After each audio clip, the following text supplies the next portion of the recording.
today for many reasons, whether that be to lose weight or for other health reasons. Today we'll be hosting a lesson in our house, which will address 8 different popular diets and the pros and cons for each.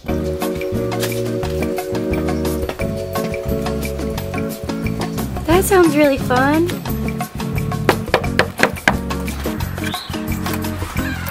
Come in, you're right in time for the lesson.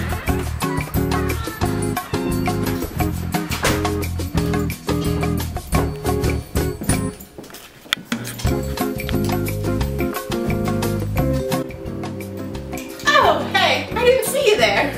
I was just preparing my Weight Watchers peas. Weight Watchers is a self-restricted diet based on restrictions to calories and portion sizes. Each food is assigned a point value and one's goal is to keep their points in a certain range based on their current weight. For example, 1 serving of these peas is only 2 Weight Watchers points. This challenges you not necessarily to eat less, but to eat smarter. For example, as we see here, for lunch one could either eat a PB&J and potato chips for 11 points, or black bean soup, whole wheat pasta with tomatoes, black olives, feta cheese and oil and vinegar, and grapes each for 11 points. Weight Watchers participants typically lose 5% of their initial weight in the first year and maintain 3% of their weight loss in the second year. However, this varies a lot based on the adherence to the diet. Those on the diet also show reduced LDL and HDL cholesterol levels by approximately 10% at the end of year 1. They also show reduced cardiac risk. While there are many benefits from the Weight Watchers diet, it may not be for everyone due to the financial cost of this diet plan. The Ornish diet, otherwise known as the Ornish program, aims to reduce the risk of cardiovascular disease. The diet takes on a holistic approach, asserting that it has 3 facets, including the diet itself, exercise, and stress management. The Ornish diet is plant-based and requires that dieters only take 10% of their calories from fat. The diet restricts animal products with the exception of egg whites, non-fat milk, and yogurt. The consumption of sodium and alcohol are strictly limited. So if you're thinking about finishing this off tonight, you better think twice. The diet takes on an all-or-nothing approach by asking its participants to adhere to large changes in diet from day 1. Thus, people that try this diet must be highly motivated and ready to take on the high demand that the program requires.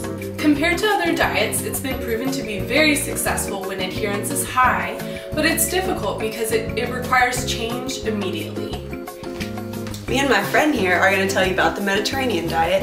The Mediterranean diet is a diet associated with populations living near the Mediterranean Sea, particularly Greece, southern Italy, and Spain. Typical foods include bread, pasta, fruit, vegetables, fish, legumes, olive oil, and red wine.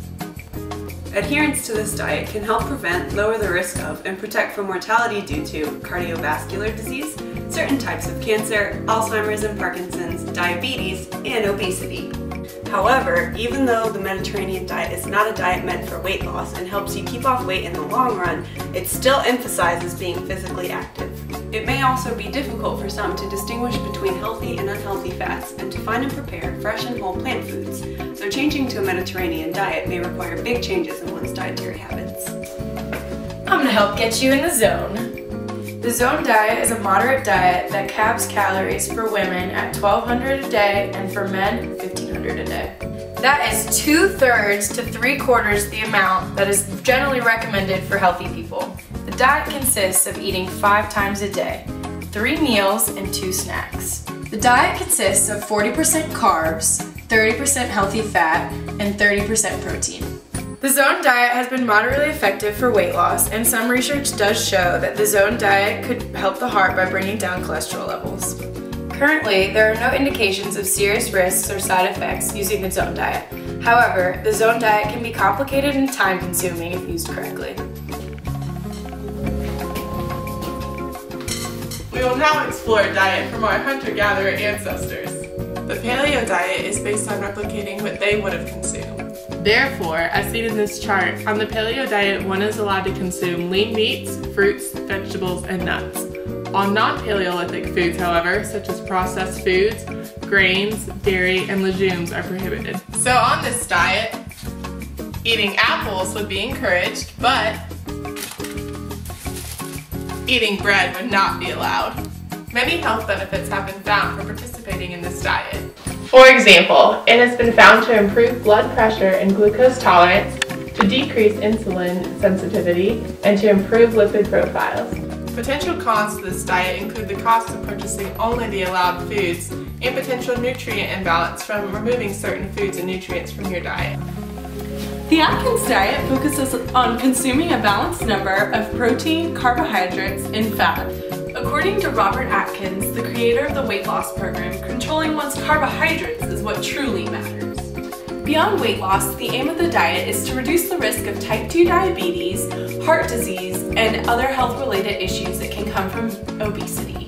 Dieters don't count their calories to follow the diet, they count their net carbs. This is done by tracking the total number of grams of carbs the food contains and subtracting the grams of fiber that the item contains. The 4 phases the diet maintains are induction, balancing, pre-maintenance, and lifetime maintenance. In the induction phase, one cuts out almost all carbs from their diet and eats only 20 grams per day. For the balancing phase, the dieter eats 12 to 15 grams of carbs and avoids sugary foods. The pre-maintenance phase allows the person to add in a larger variety of foods, and the lifetime maintenance phase begins when the person has reached their goal weight. A person on the Atkins diet runs the risk of nutrient deficiencies due to how restricted the diet is, especially in the first phase. A vegetarian diet is a diet that doesn't include meat, poultry, or fish, and instead focuses on plant foods as sources of food. Vegetarian diet patterns are grouped into 3 groups: vegan, lacto-vegetarian, and lacto-ovo-vegetarian. Lacto-ovo-vegetarians include dairy products and eggs in their diet. Lacto-vegetarians include dairy products but no eggs, and vegans follow the most strict diet, excluding all meat and animal products. Depending on the exact nature of the diet, vegetarian diets can help prevent and/or lower the risk of obesity, cardiovascular disease, and certain types of cancers, though more research is necessary in these areas. People who follow vegetarian diets need to ensure that their diet is as nutritious and well-balanced as possible, which requires eating a wide variety of foods and may also require supplements. Vegetarians may also have lower levels of protein, iron, calcium, zinc, and vitamin B12. Complications from this may include anemia and macrocytosis and higher levels of homocysteine, though the effects of these are yet unclear. The macrobiotic diet is a unique diet that focuses on preventing disease and promoting optimal health. The theory is that food is among the most important influences on health. And only when a person finds a diet that is right for him or her can he or she achieve total well-being. Therefore, the macrobiotic diet lets people shape their own diet, emphasizing whole, living foods that balance the body while putting them at harmony with the world. They're essentially vegetarian, and they emphasize the use of natural, locally and organically grown whole foods. Dairy, eggs, poultry, red meat, and anything artificial, processed, or with chemical additives will most certainly be absent from the diet. While the macrobiotic diet lacks many clinical studies examining its weight loss potential, it's likely that weight loss will occur if food choices are consumed in moderation. Some research suggests positive effects on levels of cholesterol and triglycerides, a fatty substance in the blood that in excess has been linked to heart disease because this diet is low in fats. There are not many cons to this diet besides a possible lack of B12 and/or vitamin D. Just as a recap, the diets discussed today were Weight Watchers, Ornish, Mediterranean, Zone, Paleo, Atkins, Vegetarian, and Macrobiotic. Thanks for coming to our lesson today. We hope you enjoyed it. Please consider the pros and cons to each of these diets before changing your diet. We'll show you out.